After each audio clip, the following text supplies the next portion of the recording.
Tak, já vás zdravím po dlouhé době a říkala jsem si, že bych to tady obnovila, ten kanál, a pro studenty v podstatě středních, vysokých škol, který mají problémy s účetnictvím, tak bych je chtěla taky něco naučit, to, co je nenaučí ve škole. Takže dneska se podíváme spolu na téma náklady příštího období, což je složité téma pro studenty a nejenom pro studenty, ono v podstatě i pro účetní v praxi, ale za chvilku zjistíte, že to vlastně až taková věda není.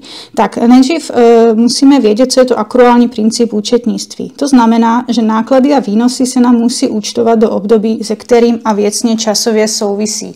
Já to nebudu nějak rozpitvávat a vysvětlíme si to rovnou tady na tom příkladě. Řekněme, že máme fakturu přijatou za kurz účetnictví, který bude probíhat od 1.12.24 do 31. ledna 25. Takže už tady vidíme, že se nám láme rok, že tam máme rok 24 a 25 a musí nám zasvítit nějaká kontrolka, když to uvidíme na té faktuře. My se nejdřív pokusíme zaúčtovat tu fakturu, jako kdyby tam ten datum nebyl. Kdyby to nebylo vůbec omezeno žádným datem, tak jak bychom účtovali? Máme fakturu přijatou, takže na straně dál mi vzniká závazek vůči dodavateli. Na mádátí DPH je DPH, to nemusím řešit, a řeším tu cenu bez daně. Tak je to za kurz účetnictví, účetnictví je vzdělávání. Vzdělávání je služba, tudíž to půjde rovnou do nákladu, na žádný sklad, nic, takže když vlastně pořizujeme služby, že jo, tak nám to jde přímo do nákladu. No a v nákladech máme takový ten účet pro nás velmi častý, ten určitě znáte, účet 518. Takže takhle by ta faktura byla zaúčtována, kdyby tam nebylo žádné časové omezení, respektive kdyby bylo časové omezení, ale týkalo by se to jenom jednoho účetního období, že by ten kurz třeba byl od, já nevím, listopadu do prosince, jo, toho samého roku, tak takhle byste tu fakturu zaúčtovali. Ale nám se tady, pozor, láme ten rok. To znamená, že musíme právě tyhle těch 10 000, které máme v nákladu 518, časově rozlišit. A to poměrnou část dát do roku 24 a druhou část do roku 25. Když máme krásné období, že jsou to 2 měsíce, tak těch 10 000 si podělíme 2 měsícema a na měsíc nám to tedy vychází 5 000 korun. Takže ještě jednou, kdybychom měli tu fakturu zaúčtovat už po správnosti a my se teda nacházíme v roce 24, jak bychom tu fakturu zaúčtovali? Tak pořád na straně dál je ten dodavatel, že jo? Protože mě vzniká vůči němu závazek, já ho musím zaplatit. Dodavatel, účet pasivní, přírůstky na straně dál, proto je na straně dál. Na mádátí opět DPH, vyřešíme účtem 343. No a právě tady těch 10 000 si rozložíme na 5 000 a 5 000, a to znamená 5 000 do toho přináleží do toho prosince 24 a 5 000 mi přináleží do ledna 25. Takže já tím, že se nacházím v roce 2024, tak do nákladu 24, tak na ten účet 518 účtuji ten první řádek. Jo? Kurz od 1.12. do 31.12.24. A tu druhou část vidíme, že je to část toho kurzu, který bude probíhat až v lednu, takže tato služba neboli ten náklad 518 se věcně i časově vztahuje až k tomu roku 25, tak ho nemůžu účtovat v roce 24 do nákladů, ale schovám si ho do šuplíčku a ten šuplíček v tomto případě budou náklady příštího období, protože ten náklad mi vznikne až v tom příštím období, že tady bude účet 381. Jak vidíte, je to účet začínající 3, to znamená, že je to účet rozvahový, takže bude mi ovlivňovat rozvahu, nikoli výsledovku. Takže v roce 24 mi moji výsledovku, můj hospodářský výsledek ovlivní pouze tady těch 5 000 korun s tímhletěm nákladem 518. A zbylých 5 000 korun mi bude ovlivňovat výsledovku až v tom příštím roce, protože až v příštím roce se z toho stanou náklady. Tím pádem rok končí tak, že účet 381 má zůstatek 5 000 korun. V roce 2025, když se mi otevře účetnictví roku 25, tak přes počáteční zůstatek se mi naúčtuje počáteční zůstatek účtu 381 na straně mádátí, je to teda účet aktivní. No a bude tam čekat nás takzvané svoje zúčtování. To zúčtování, když budeme teda účtovat v roce 2025, může proběhnout. Jsou různé varianty. Buď může proběhnout hned přímo v lednu, protože to patří do ledna. To budou účtovat hlavně účtové jednotky, které dělají takzvané měsíční závěrky, nebo taková menší účetní jednotka to rozpustí, až když bude dělat účetní závěrku za rok 2025, tak by to rozpustila k 31.12.25. Nicméně je to úplně jedno, kdy se to rozpustí, hlavně aby se to rozpustilo v roce 2025, protože to je náklad roku 2025. No a to rozpuštění budeme účtovat velice jednoduše, že z účtu 381 uděláme úbytek na straně dal, no a na má dáti mi to půjde do těch nákladů. Samozřejmě si to ještě nakreslíme, protože máme mezi náma jenom ty, kteří to vidí graficky. Jo? Takže když si nakreslíme nejdřív tu fakturu přijatou, tak máme účet 321, nějakou 518 a 381 a nějaké DPH.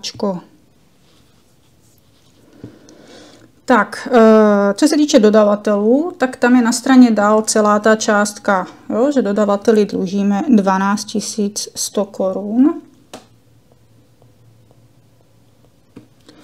A teď 5 000 mi šlo do ostatních služeb, 5 000 mi šlo na náklady příštích období a 2100 mi šlo na DPH. Tak, vidíme, že tady na tom účtu 381, pokud by tam teda už nic nebylo, tak konečný zůstatek k 31.12. je 5 000 korun.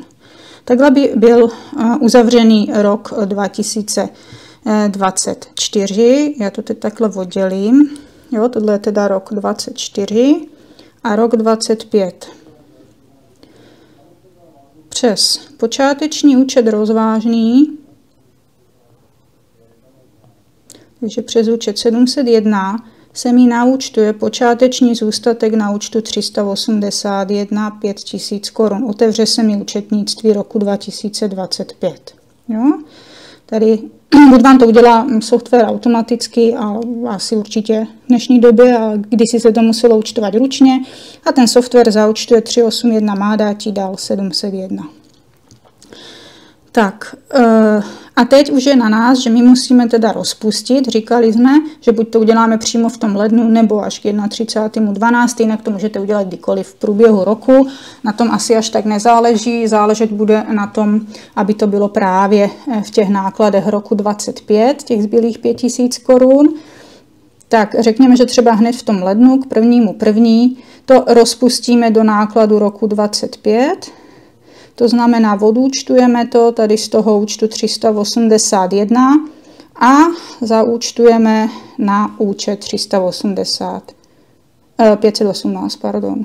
Takže 518 má dátí dál 381. Je to to, co tam máme na tom předešlém listu, co jsme si tam v předkontacích účtovali. No a takhle budete v podstatě postupovat u každé faktury. Tak pro jistotu ještě jeden příklad. Máme fakturu přijatou za roční poplatek za doménu a ten roční poplatek se vztahuje k období 19.3.24 až 18.3.25. Opět vidíme, že se nám láme rok.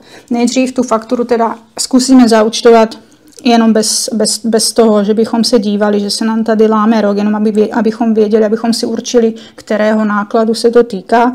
Takže kdybychom nevěděli, jaké to je období, nebo by to bylo jenom období roku 2024, ve kterým se nacházíme, tak faktura přijatá znova. Na straně dál závazek vůči dodavateli vzniká, tady je DPH, no a doména je opět služba, ten poplatek, a používá se účet zase 518. Tak, teď tady máme ale celý rok, takže budeme muset těch 800 korun rozpočítat do 2 účetních období A to konkrétně máme 2 účetní období. Jedno období bude od 19.3. do 31.12.24 a druhé období bude od 1.1. do 18.3.25. Je to celý rok, takže těch 800 korun podělíme 365 a zjistíme, že na den je to 2 koruny 19 korun. Jo, je to přibližně, je to zaokrouhleno.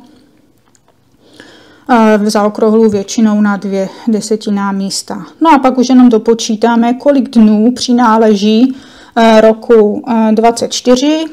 Tak když si to spočítáte na prstech, tak zjistíte, že je to 288 dní krát těch 19 za jeden den, takže rok 24 mi potom dělá tady těch 630 korun 72 haléřů. No a ten zbytek už nemusíme propočítávat na dny, protože stejně by nám to nevyšlo úplně do halíře.